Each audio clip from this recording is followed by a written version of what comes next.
Hello there. As you can tell by the background, it's pretty bleak. It's midwinter now. We're actually a couple of days before Christmas.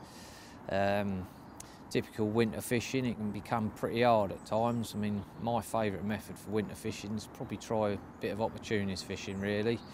You know, try and find something, have a go at it. You know, check all the sort of areas you normally find that they hold up in, but in the winter they can be very hard to catch at times. Well, it's more like stubborn, really. I mean, we'll try like fluoro pop-ups and, you know, revved up specials and stuff like that to try and win a bite, but sometimes nothing wants to give. And one of the best methods I've found when it gets a bit like that is to try the old humble maggots, really.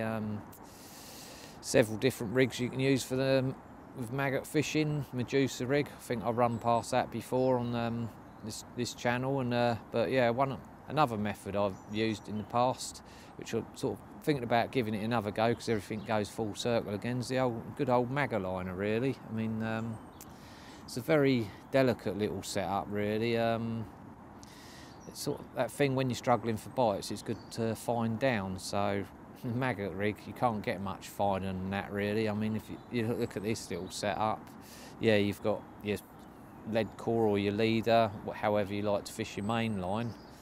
I've got that running, it's rotary setup, but it's running through an inline lead, but I'll tell you about that in a bit. Trapping the flexi ring swivel in place, it's a couple of the tungsten chod beads. They just grip the lead core nicely, but yeah, that's running down and through an inline lead, which at the other end is another flexi ring swivel. That is, I can tie a bag of maggots to it. But yeah, going back to the hook link, we've got like a coated braid here. The importance of that is it's got to be a very, very supple braid, and the reason for that is this is such a small setup. You've got a Enterprise maggot there that forms an aligner, which I'll show you how I thread that through.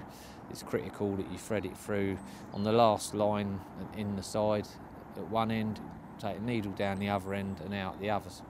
At the other end, the last ring round the maggot, and it kicks the hook so it just flicks around your finger. But if you've got too stiff a braid or too thick a braid, you're going to lose that, you know, like mobility of that fine setup. So that's crucial. You don't have a hair rig or anything else, you just nick 1, 2, 3, 4 maggots on, well, that's a size 10 incisor. It's like such a delicate little setup. On this one, I've got coated braid.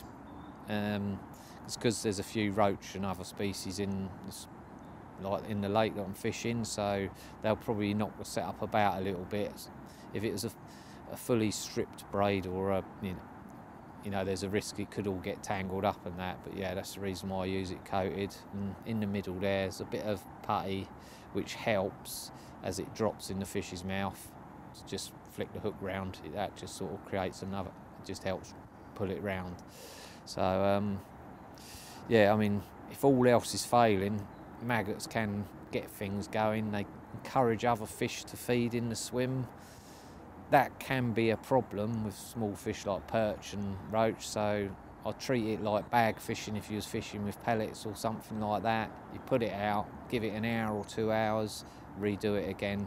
Sometimes you might find you've got a perch or something stuck on the end that hasn't registered with the heavier carp setups of lead arrangements and stuff. But yeah, I mean, it can get you bites that you wouldn't necessarily get, and it's a bit, I don't know, I think Rob Malin, who showed me this rig event years ago, likened it to floater fishing. It can get you bites when nothing else, or you know, when you're not expecting to get bites. Like, you know, boilie fishing, your bite times can be like at a said time in the winter, like last light or went in the middle of the day or something.